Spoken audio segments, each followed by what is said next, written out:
योग रत्न सम्मान समारोह में मंच पर विराजमान परम पूज्य गणपति सच्चिदानंद स्वामी जी,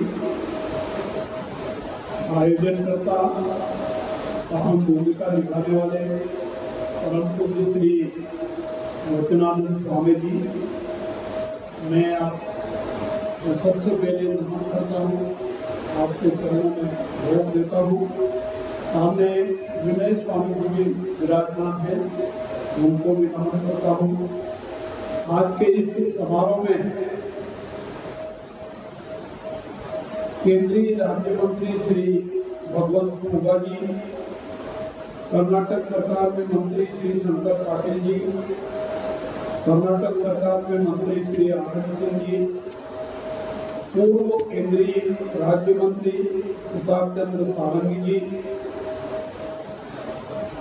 सम्माननीय अतिथि गण और देवी और सज्जनों, इस समारोह के आयोजन करता नमस्कार अम्बेडकर हार्दिक अभिनंदन करो।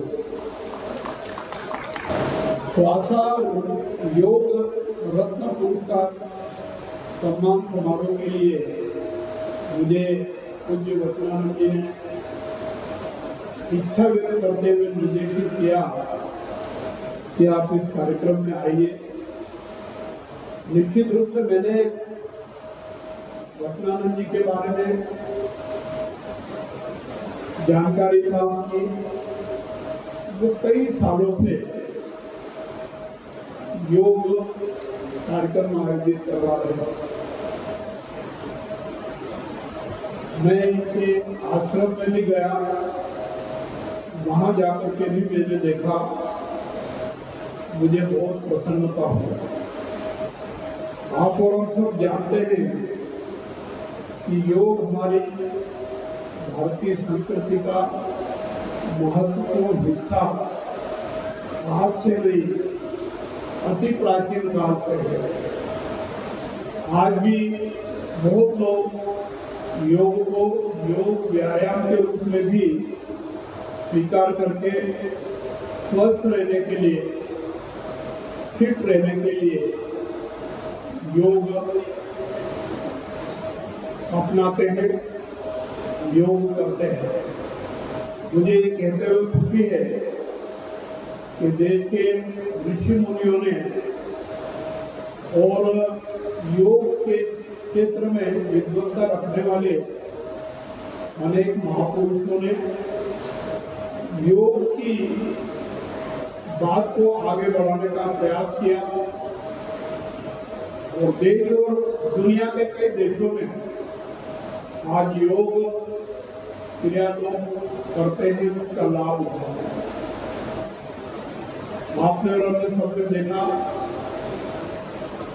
ऋषि मुनियों में योग गुरुओं ने इसको धीरे धीरे मजबूती देने का काम किया और वर्तमान में एक बहुत बड़ी खुशी की बात है कि देश के यशस्वी प्रधानमंत्री जी ने योग की महत्ता को समझते हुए 2015 के संयुक्त राष्ट्र महासंघ में एक सम्मेलन में एक प्रस्ताव किया और खुशी की बात है कि उस प्रस्ताव को 172 देशों ने स्वीकृति प्रदान की और उसके बाद निरंतर 21 जून को सारे देश में और विश्व के अनेक देशों में योग के कार्यक्रम आयोजित किए जा रहे हैं। निश्चित रूप से ये ऋषि मुनियों की देन है। इनकी इच्छा आकांक्षा को पूरा करने में सरकार भी सहभागी बन रही है।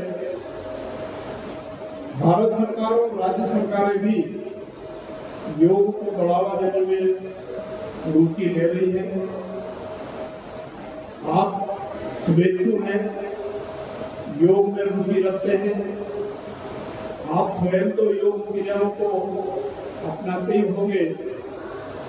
आपसे अनुरोध करता हूँ कि आप पास पड़ोस वालों को भी योग के महत्व को समझाएं, उनको भी प्रेरित करें। ये श्वास योग संस्थान के गुरु स्वामी वचनानंद जी ने लोगों को व्यक्तिगत रूप से योग क्रिया में प्रशिक्षित करने के लिए महत्वपूर्ण भूमिका निभाई है। उनकी तनावपूर्ण जीवन शैली से उत्पन्न पीड़ाओं से उन्हें मुक्ति दिलाने के लिए भी काम किया है। बेंगलुरु में श्वास योग संस्थान भी स्थापित हुआ है। वर्तमान समय में योग संस्थान योगिक ध्यान का दूसरा नाम माना जाने लगा है। योग क्रियाओं से अनेक प्रकार की बीमारियों से मुक्ति मिलती है, ये भी लोगों को महसूस होने लगा है। मेरे को अभी अभी परम पूज्य गणपति सच्चिदानंद जी का सम्मान करने का अवसर मिला। स्वामी जी के बारे में भी मुझे बहुत सारी जानकारी मिली। देश और विदेश में उन्होंने इस काम को आगे बढ़ाने का भी काम किया है, अहम भूमिका निभाई है। बहुत सारी बातों का वर्णन उन्होंने किया। मैं ज्यादा बोलने की आवश्यकता महसूस नहीं करता।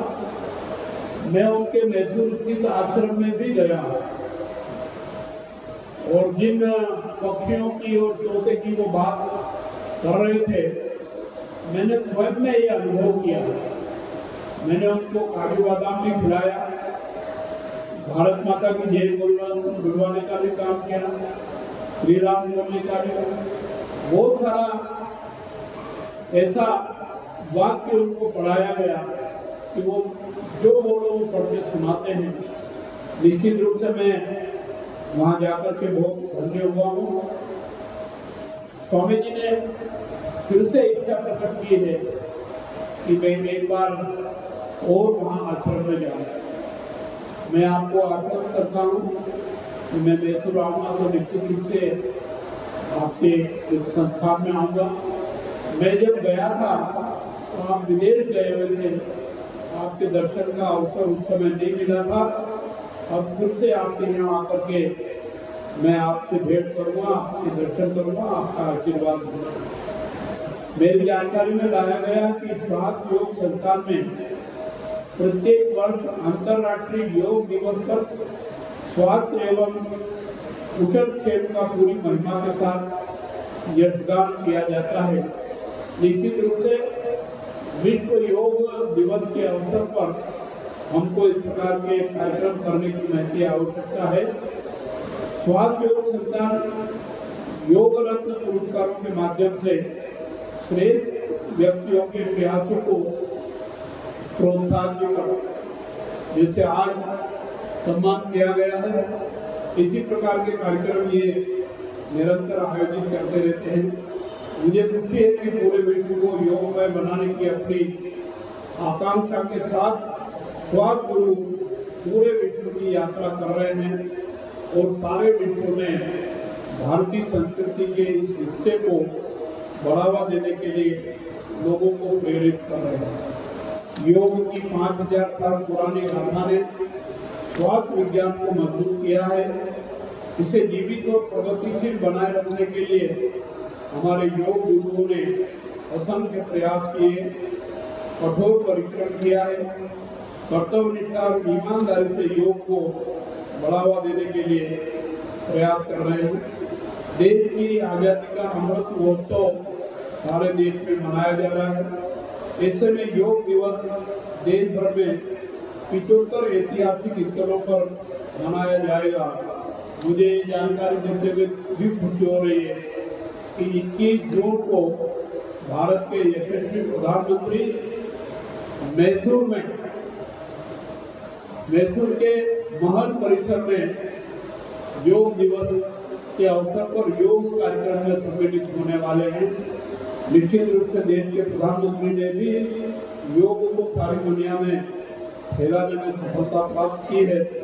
ऐसे सभी महापुरुषों को जिन्होंने योग को बढ़ावा देने के लिए कर्तव्य निष्ठा से कठोर परिश्रम किया है और योग के महत्व को प्रचारित किया है, मैं उन सबको बधाई देता हूँ, शुभकामनाएं देता हूँ, नमन करता हूँ और आप सबका आभार व्यक्त करते हुए मेरी बात समाप्त करता हूँ। धन्यवाद। जय हिंद, जय भारत।